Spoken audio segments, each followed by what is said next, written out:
Now, Sudan is running completely hand-to-mouth on all major food products, rice, wheat, and sugar. Now, if the situation in the Sahel country under a civil war is not resolved, experts say Sudan faces a hunger crisis within weeks. Now, let's get more on this from Nick Kwolek. He is the founder of Kwolek, a commodities company, and he's also a trader and analyst based in Nairobi.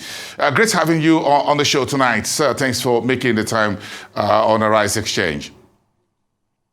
Thank you very much for having me, Bosun. Thank you, Kwolek. Thank you so much, Dick. How scary is the food crisis that Sudan really faces at the moment, considering the civil war that's yet to abate? So, I mean, look, it's a great question. One of the issues in Sudan at the moment, it's really a tale of two halves. In that, you have the port of Sudan itself, which is relatively safe. The port is actually working. And then you have the extremely populous areas of Khartoum and Omdurman, which are obviously experiencing severe fighting at the moment.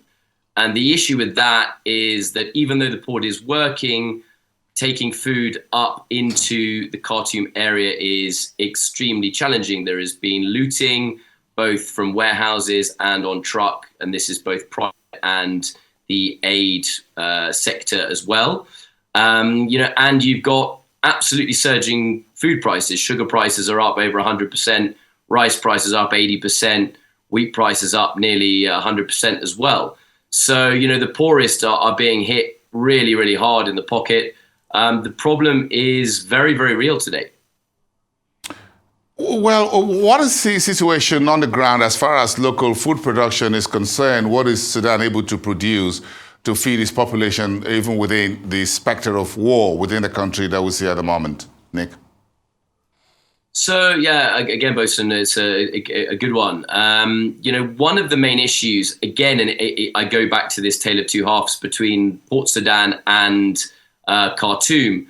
Really, a lot of the food manufacturing is based in and around Khartoum. You have several wheat flour mills, for example, that are just not able to run today. You've got a couple on the outskirts of town in the quieter areas that aren't being hit so hard by shelling that are able to run. But even those are struggling with reliable power, water supplies, and then actually getting the raw material from the port up to the mill. So, if you've got a bulk wheat vessel discharging in Port Sudan, you got to get it up there, actually mill it, make sure power, make sure water is there to get that in. So it's making food production domestically extremely hard. Add to this the severe drought that Sudan and a lot of the rest of the kind of Horn of Africa region has been suffering over the last 6 months, and it's compounded the problem to kind of extreme levels now. What about food imports from neighbors such as Ethiopia and others? So, we've seen, if you look at sugar, let's take sugar as a prime example. That's an easy one to follow.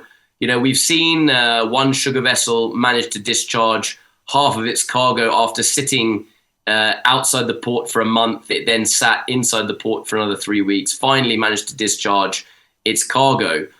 We haven't seen any more vessels coming in then. We do hear that there are more sugar vessels on the way, and Sudan is one of the biggest importers of white sugar in the world today. And so, we do hear that they are going to start moving again, but we've also seen big diversions. Sudan is a big transit country for countries like the Central African Republic, Chad, even, up close to your borders in Nigeria, you can see sugars flowing all the way across. And so we've actually seen some diversions for sugars up into Libya, transport through Libya down towards Sudan, towards Chad and the CAR is actually very competitive. And so that's been one way.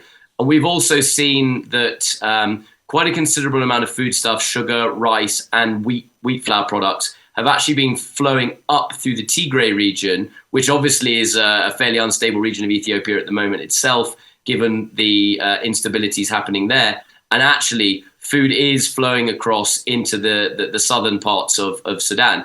If you look at South Sudan itself, very little food is flowing up through South Sudan into the Sudan. In fact, there's actually a lot of action at the border, which is preventing that from happening in any case. So really, not a huge amount of food moving across. Port Sudan is the key gateway into the country, and if that does not resolve itself quickly, then we've got some pretty major problems. You're a commodity trader and an analyst. I'm sure you can see the numbers and how the market play for this. So tell me, what are the remedial action plans being put in place to prevent a total starvation situation in Sudan as we speak? Do you think banks have enough money to import food, and what have you? What do you think can be done momentarily, as soon as possible, as we go into July, when things begin to get more tough for this country? Well, one of the first points of action that is being put into place is to actually move the majority of the banking function for the commodities trade from Khartoum down to Port Sudan.